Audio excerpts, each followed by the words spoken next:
بسم الله الرحمن الرحيم. الحمد لله رب العالمين، والصلاة والسلام على أشرف المرسلين نبينا محمد وعلى آله وصحبه أجمعين. Chapter 21. باب ما جاء أن الغلو في قبور الصالحين يصيرها أوثانا تعبد من دون الله, which means exaggeration in the graves of the righteous persons tends them to become idols worshipped besides Allah. This is the title. Al-Ghulu, exaggeration, extremism with regarding to the graves of the righteous people tends them to become idols worshipped besides Allah subhanahu wa ta'ala. And this is after chapter 20, which when the matter was made clear, the condemnation of the one who worships Allah at the grave of a righteous man, and how then does this amount to worship of the man? The people that would worship Allah subhanahu wa ta'ala, not worshipping the dead people, but worshipping Allah subhanahu wa ta'ala. But by the graves of the righteous people, this is something that is condemned, something that is not permissible.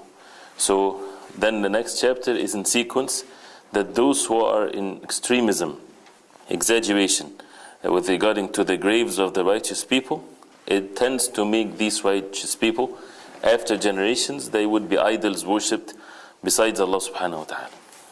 And then he says, روى مالك في الموطأ أن رسول الله صلى الله عليه وسلم قال اللهم لا تجعل قبري وثنا يعبد اشتد غضب الله على قوم اتخذوا قبور أنبيائهم مساجد, which means, O Allah, never turn my grave into an idol to be worshipped.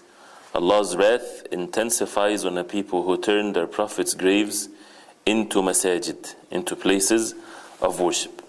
So this is a clear hadith from the Prophet ﷺ, that he had the fear that his ummah would fall into what the nations before fell in, and that is to worship their prophets besides Allah subhanahu wa ta'ala.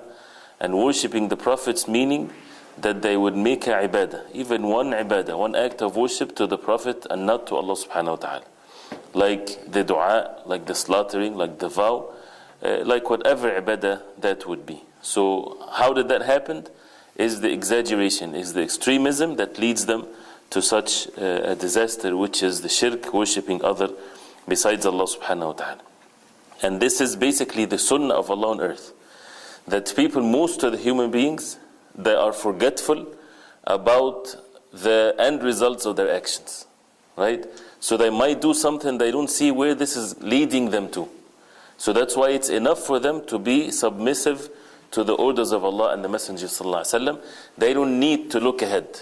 Allah subhanahu wa ta'ala ordered them to do something, forbade them from do something, then this is enough for them, even if they would say, well, our case is different, and no, this is not permissible. Like many people would say, statues were forbidden at a time when people were closer to matters of kufr.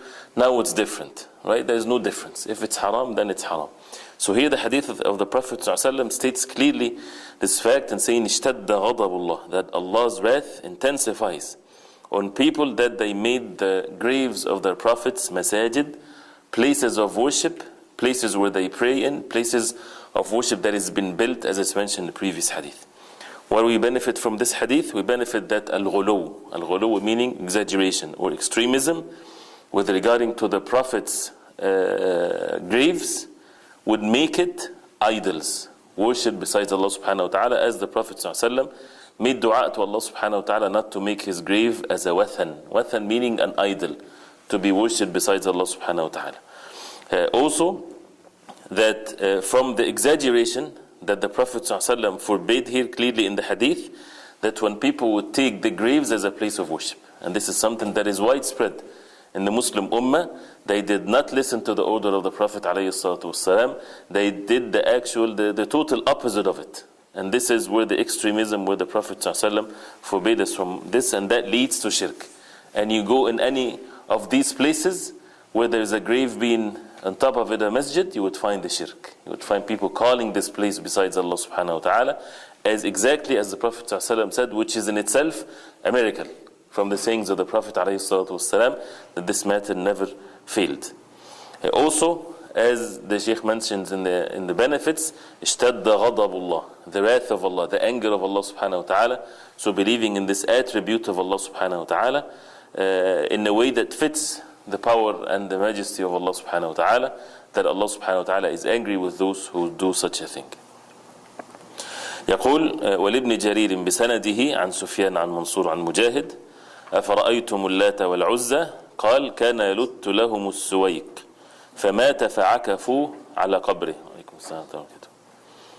يقول وكذا قال أبو الجوزاء عن ابن عباس كان يلت السويق للحاج. So he mentioned here another narration from Ibn Jarir Imam al-Tabari, the one with the tafsir, and he mentioned the chain of narration that Mujahid, he said, with regarding to the tafsir of the verse, أَفَرَأَيْتُمُ اللَّاتَ وَالْعُزَّى, which means have you then considered al-Lat and al-Uzza. He said, كَانَ يَلُتُّ لَهُمُ السُّوَيْقِ. The Lat, what is the Lat and what is the Uzza? That is mentioned in the verse. The Lat, these were idols for the people of Quraysh. They used to worship it besides Allah subhanahu wa ta'ala. He says the Lat used to serve the pilgrims by preparing a suwaiq, fine flour of barley or wheat mixed with water and ghee for them. After his death, the people began to stay and confine at his grave for the purpose of reward. They just stayed by his grave, and then after that it became a place of worship besides Allah subhanahu wa ta'ala. They did not worship it immediately besides Allah subhanahu wa ta'ala, but that led them to such a thing.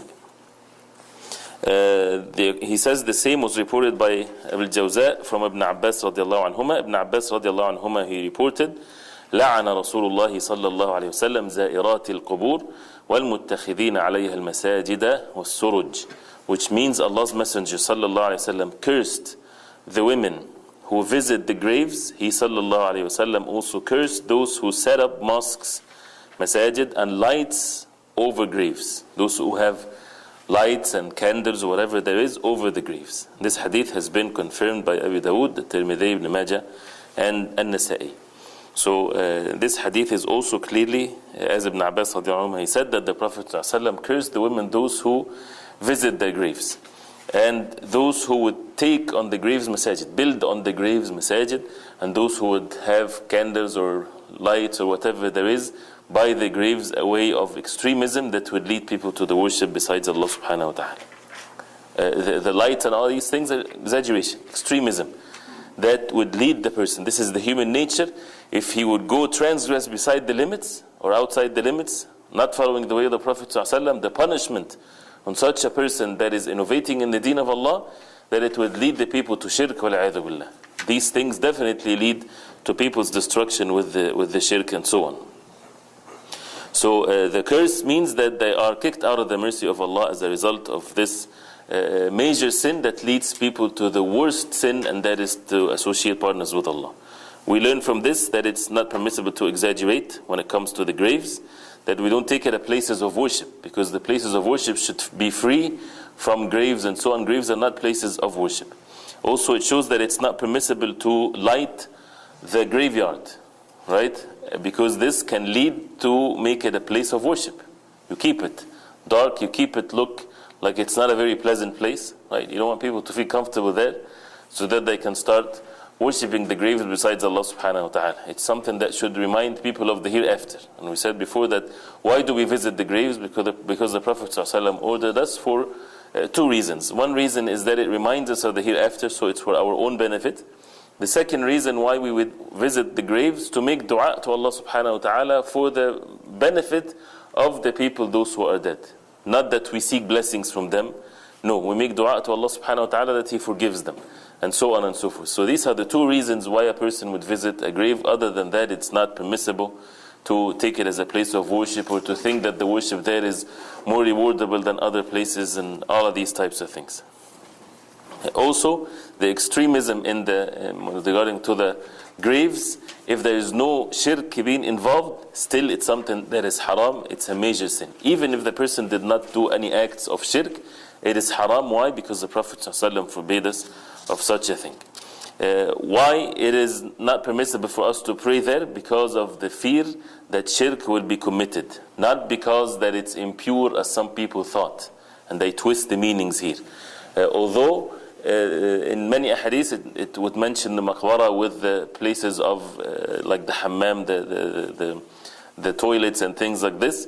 But the main thing is because out of the fear of shirk, because the Prophet ﷺ mentioned here in the hadith clearly that he made it the forbidding building masajid on it and to make it light, and he cursed both ways and both people, those who would do such a thing. And when you make the graves light, right, it has nothing to do with najasa, has nothing to do with impurity. So as a result of that, it is forbidden to pray in the graveyard because of the fear of the shirk, which is definitely the worst sin that can ever be committed. So this is chapter 21. Briefly, and the matter is very clear. Again, we need to repeat this over and over again. We only heard hadith, verse, hadith, right? You heard the name of Ibn Abbas, radiallahu anhuma, and so on. This is how we take our deen, and this is how the matter should be very clear. Not that things that get discovered hundreds of years after the Prophet ﷺ, like the Christians did with Isa ﷺ and the Jews did with Musa ﷺ. No, we go back to the source. We go back to the life of the Prophet ﷺ, the Sahaba radiallahu anhum, the early generations of Islam.